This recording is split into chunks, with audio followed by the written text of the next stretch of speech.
This is Dr. Terry Tippin. I'm Executive Director of SCAI, and along with me today is Mike LaRocco.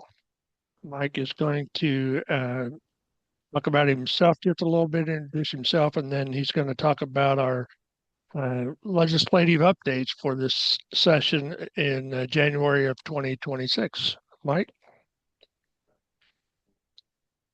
Thank you. My name again, as Terry said, is Mike LaRocco. I'm the Director of the Office of School Transportation for the Indiana Department of Education. And Terry has asked me to go over some legislative issues of what's been proposed to date. And so far to date, we've had three bills that have been proposed that have specific impact on school corporations, specifically school transportation. The first one is House Bill 1059. And what this is going to do is allow for commercial advertising on a school bus. And so that provides that a school corporation may display commercial advertising on a school bus by the school corporation if the governing body of the school corporation adopts a policy that meets certain requirements to include location and size of the advertisement. And basically, what the law says is these advertisements will be on the rear quarter panels on the bus, maximum of two. There are some size limitations of 36 inches in height and 90 inches in length. And then the corporation would have to have policy on what would be allowed. There are some specific limitations about what would be allowed in the law, but it's not overly complicated. So that may or may not happen right now. That particular bill is assigned to the Committee on Education. There's been no real progress yet in the legislative session. So all these three bills are just sitting in committee right now, waiting to be held in hearings. The second one is Senate Bill 62. And what that does is renames the dangerous possession of a firearm crime to unlawful possession of a firearm by a child, and provides that the enhanced penalty to level 5 felony applies if the offense is committed on or in school property, or within 500 feet of school property, or on a school bus.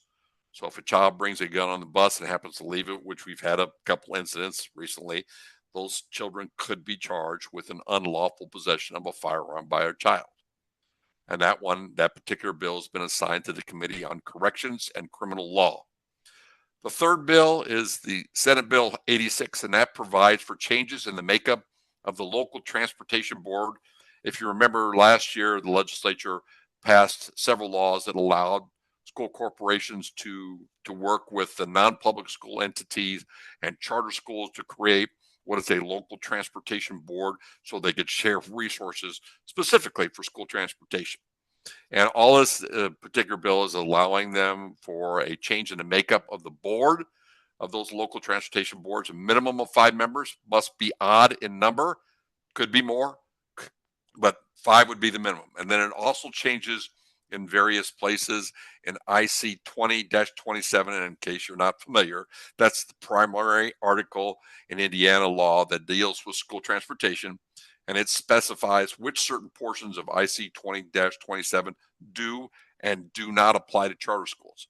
And one of the things it will definitely change is charter schools will be included in mandated transportation if the students live within the boundary of the school corporation. Doesn't mean the school corporation would have to do the transportation. It just would require that the charter school would have to try and set that up one way or another, which may be something to try and work out with the school district.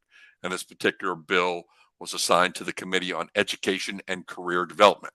Now, as I said, these are just in the infancy stages. They've gone nowhere. They're just in committee right now.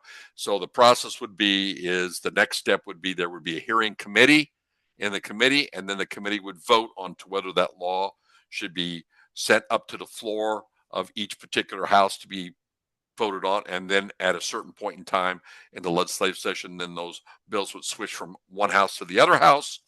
And then there would be another round of that. And that's where the bill may die, may continue on. There may be some modifications. So we won't really know for sure where these will play out until the end of this next, or the end of this current legislative session, which, as I understand it, is supposed to be very short. I think they're trying to shoot to end by the end of February. So should you have any questions, don't hesitate to contact me or Terry Tippin at STAI. Thank you. Well, thank you very much, Mike. I appreciate you taking time out and giving us this update. You can find this on YouTube, and look forward to report on how the session ended.